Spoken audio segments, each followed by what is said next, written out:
Et bonjour à tous, j'espère que vous allez bien, que vous êtes en forme pour cette dernière vidéo de la semaine dans laquelle on va analyser encore le BTC, l'Ethereum, le VET, le TEL, le CRO, le WIN, le RSR, le Doge, l'UOS, le Shiba et le Flux. Et sans plus attendre, on peut regarder ce qui est en train de se passer du côté du marché des cryptos avec un BTC à plus 2,70%, la même chose, plus 2,49% pour l'Ethereum.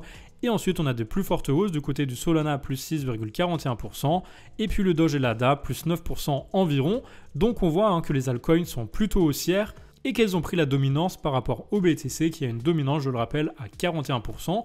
Donc ce qui explique pourquoi en ce moment, les altcoins sont en train d'exploser à la hausse, tandis que le BTC, lui, il est plutôt en range. Et d'ailleurs, si on regarde ce qui est en train de se passer sur le BTC en H4, eh bien on voit qu'il avait cassé donc ce triangle en jaune qu'on suit depuis plusieurs semaines. Et on voit que pour l'instant, eh bien, il est toujours en direction de son objectif à 47 370 $.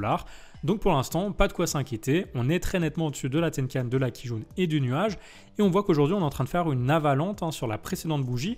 On est en train de repartir vers le haut. On fait un nouveau plus haut par rapport à celui-ci et également par rapport à celui-ci. Donc moi, je pense qu'on est bien parti maintenant pour aller retester le niveau de résistance à 44 500 $.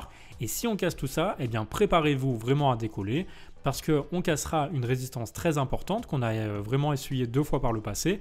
Et donc, en théorie, on ira chercher à minima les 47 370, mais ensuite, à voir dans les prochains jours ce qu'on fait, parce que potentiellement, on pourrait avoir de nouveaux patterns qui nous déclencheraient une hausse beaucoup plus importante. Dans tous les cas, pour l'instant, tant que le prix reste au-dessus de la Tenkan, de la Kijun et du nuage, eh bien on reste dans une optique haussière en direction de notre objectif.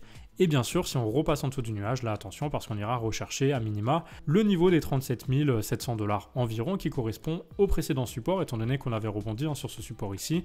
Donc ça reste à surveiller, mais pour moi, en théorie, on devrait aller chercher sans trop de difficulté ce niveau de prix, sachant qu'en plus, là chez Kuspan valide le mouvement haussier. Avant d'aller plus loin, de vous parler de l'Ethereum, eh bien regardez l'analyse que j'ai faite ce matin sur mon compte Twitter. On a cassé un triangle par le haut. Là, on est actuellement en confirmation. Si on confirme la cassure, eh bien on ira en direction des 336 $. Je pense qu'il y a de fortes probas qu'on y aille. Et pour fêter ça, eh bien on s'est dit avec Bybit que rien de mieux qu'un petit airdrop. Donc il vous suffit de vous inscrire via mon lien de parrainage et puis de déposer 100 $. Donc peu importe que ça soit 100 $ d'une autre plateforme que vous envoyez directement sur Bybit ou que ça soit des USDT que vous achetez. Dans tous les cas, voilà, il faut déposer 100 $. Ensuite, vous participez au airdrop via ce lien. Vous allez directement recevoir 100 $ sur votre compte de trading levier en Elrond. Et ensuite, vous pourrez bien sûr récupérer vos 100 $ que vous avez mis sur votre compte spot, soit les renvoyer de là où ils viennent, ou soit bien tout simplement les utiliser comme vous le voulez. Dans tous les cas, n'hésitez pas à participer, c'est pour les 100 personnes les plus rapides d'entre vous. Et puis si vous faites ça, eh bien n'hésitez pas également à réclamer vos 50 $ de bonus, puisque lorsque vous déposez de l'argent sur Bybit, vous pouvez réclamer jusqu'à 50 $ de bonus. Donc au final, ça fait jusqu'à 150 $ juste avec un dépôt. Allez, sur ça, on peut repasser à l'analyse des altcoins. Du côté de l'Ethereum, rien de surprenant, il est en train de décoller aussi suite à la cassure de ce triangle en jaune qu'on observe depuis plusieurs semaines également. Donc bien joué à ceux qui sont rentrés en trade. Maintenant, regardez, ça c'est une belle surprise. Donc la Kijun et la Tenkan qui sont en train de sortir du nuage petit à petit. Donc ça c'est plutôt bon signe. Si on sort du nuage, eh bien on aura la Tenkan et la Kijun en support, ensuite le nuage et ensuite cette trendline. Donc de multiples supports qu'on pourra utiliser pour rebondir et casser ce range rectangulaire par le haut. Pour rappel, si on casse ensuite le range par le haut, ce qui est très bien parti puisque normalement on ira chercher les 3768 $, eh bien on devrait aller ensuite aux 4571. Donc en théorie, moi je vise ce niveau de prix dans les prochaines semaines et bien sûr invalidation si on repasse en dessous du nuage vers les 2623 $, parce qu'ensuite il fera office de résistance et il entraînera le prix vers le bas du range aux alentours des 2200 $. Le VET, eh bien lui aussi, il est très en forme suite à la cassure de ce triangle en jaune par le haut qu'on avait surveillé dans les précédentes semaines. Finalement, suite à la cassure, on a donc déclenché enfin notre objectif à 0,8791 qui correspond à la hauteur du triangle reporté à l'endroit de cassure.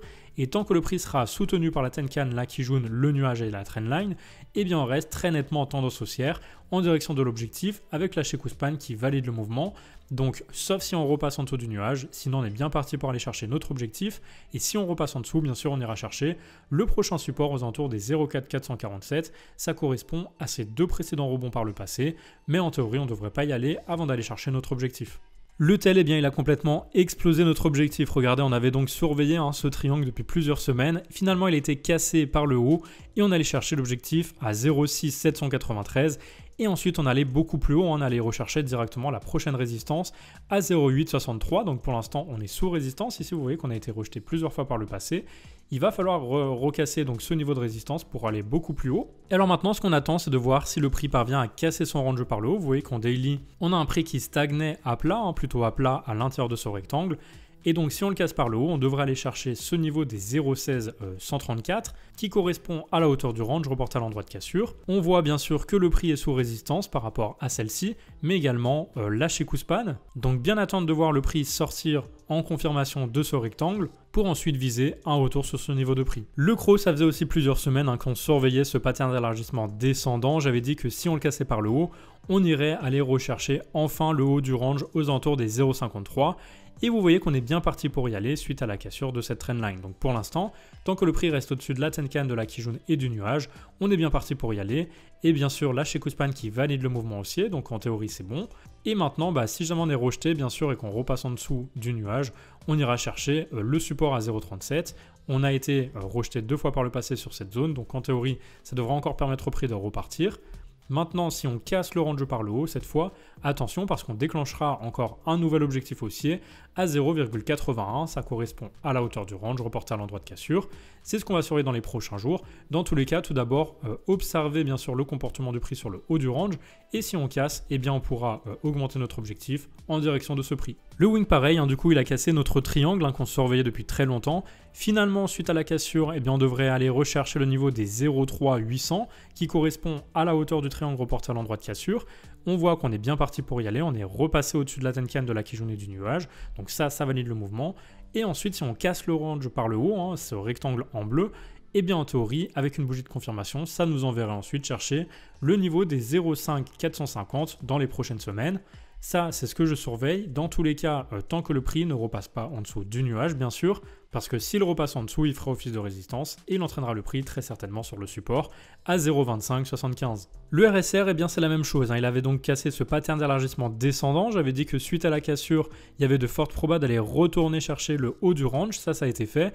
Et maintenant, si on confirme la cassure, donc il faut une bougie verte, ensuite une deuxième bougie verte, eh bien on ira chercher notre objectif de cassure de ce pattern aux alentours des 0,1684. Et ensuite, comme on aura déclenché cet objectif, on aura aussi déclenché l'objectif de cassure du range. Donc pour moi, on va directement chercher ensuite les 0,01822. Ça correspond à la hauteur du range reporté à l'endroit de cassure. Bien sûr, bien attendre la confirmation. Mais dans tous les cas, on peut très bien accompagner le prix en mettant notre stop loss en dessous de la Kijun ou du nuage qui dans tous les cas devrait servir de support si jamais le prix revient tester cette zone pour ensuite repartir et aller casser tout ça. Évidemment, si ensuite on repasse en dessous du nuage et qu'on vient corriger, on ira chercher le prochain support. Donc aux alentours des 0,165, on a eu plusieurs rejets par le passé ici sur cette zone. Le Dogecoin, pareil, il avait cassé ce pattern d'élargissement descendant ainsi qu'un triangle ici, donc 2 targets. Et moi, j'ai défini donc ma target en prenant la hauteur du triangle reporté à l'endroit de cassure, ce qui me donne un objectif à 0,1475. Pour l'instant, on est en train d'y aller petit à petit et on est soutenu par la Kijun, la Tenkan et puis le nuage. Donc dans tous les cas, je pense qu'on va y aller sans trop de difficultés, encore une fois, sachant qu'on a la Sheikuspan en plus qui valide le mouvement haussier. Et donc, tant qu'on ne repasse pas en dessous du nuage, tout est OK. Et si on repasse en dessous, par contre, ce nuage fera office de résistance. Et donc, on ira rechercher les 0,11, voire une cassure par le bas. Mais bien sûr, pour l'instant, ce n'est pas prévu. On devrait plutôt aller chercher notre objectif. L'UOS est encore un peu compliqué parce qu'il n'a pas encore vraiment décollé. Mais il avait cassé un petit triangle ici à l'intérieur de son range. Donc, suite à la cassure, on avait dit qu'il irait certainement aux alentours des 1,35. Et en théorie, du coup, s'il va chercher ce niveau de prix, il va retester également sa résistance ici d'un plus grand pattern en jaune. Donc en théorie, si on casse par le haut ce pattern, ensuite on ira déclencher la cassure du range en direction de la hauteur du range reporté à l'endroit de cassure, ce qui correspond à peu près à la hauteur du pattern également reporté à l'endroit de cassure, donc aux alentours des 2,04. Donc moi je pense qu'on va y aller, je pense qu'on va aller chercher ce niveau des 2,04, qu'on va suivre tout simplement ce qui se passe sur les autres cryptos. Dans tous les cas, on va surveiller la cassure par le bas, parce que si on casse par le bas par contre, on ira très certainement rechercher le bas du range à 0,97. Même si ce n'est pas le scénario que je privilégie, il faut quand même s'y attendre au cas où, même si je pense quand même qu'on ira casser tout ça par le haut en direction des 2,04. Le Shiba, cette fois la cassure elle est flagrante et on l'avait déjà déterminé d'ailleurs, suite à la cassure de ce pattern d'élargissement descendant, on avait dit que l'objectif ici il était à 0,2941. Donc pour l'instant, on voit que le prix est en train de rebondir sur son nuage et il est en train de repartir à la hausse. Donc là, on voit que la Chikou Span, elle n'a plus aucun obstacle, alors que le prix, lui, il tente de redécoller. Donc en théorie, on devrait pouvoir aller chercher cet objectif dans les prochains jours, voire les prochaines semaines.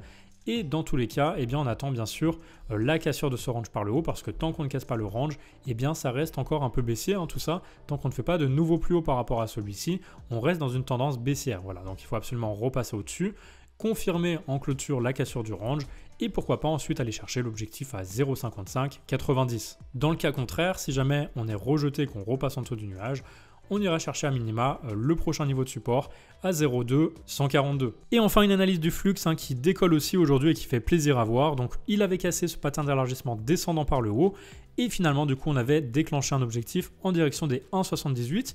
Donc on devra aller le tester dans les prochaines heures et ensuite à voir si on parvient à casser ce niveau. On ira très largement ensuite chercher le haut du range à 2,04. Et si on parvient à casser le range, et bien forcément, on ira chercher l'objectif correspondant à la hauteur du range reporté à l'endroit de cassure, ce qui nous donnera un objectif aux alentours des 3,04. Bien sûr, on y reviendra la semaine prochaine, en espérant d'ailleurs qu'on y soit déjà d'ici là. Mais en tout cas, tant qu'on ne casse pas ce nuage par le bas, normalement, ça reste très largement haussier. Et donc, il va falloir absolument tenir la Tenkan, la Kijun et le nuage en support, parce que si on repasse en dessous, bien sûr, on ira chercher le bas du range à 1,30 et on risquera d'aller casser tout ça par le bas. Même si ce n'est clairement pas mon scénario que je privilégie, voilà, moi je pense vraiment qu'on ira chercher ce niveau de prix dans les prochains jours. Et voilà, c'est la fin de cette vidéo, merci à vous de l'avoir regardée, et si cette analyse vous a plu, eh bien n'oubliez pas de la liker et de vous abonner à mes réseaux sociaux, Twitter, YouTube et Discord, tous les liens sont en description. Et sur ce, il ne me reste plus qu'à vous souhaiter une très belle fin de journée, un bon week-end, et d'ici là, portez-vous bien, allez, à lundi pour une nouvelle vidéo.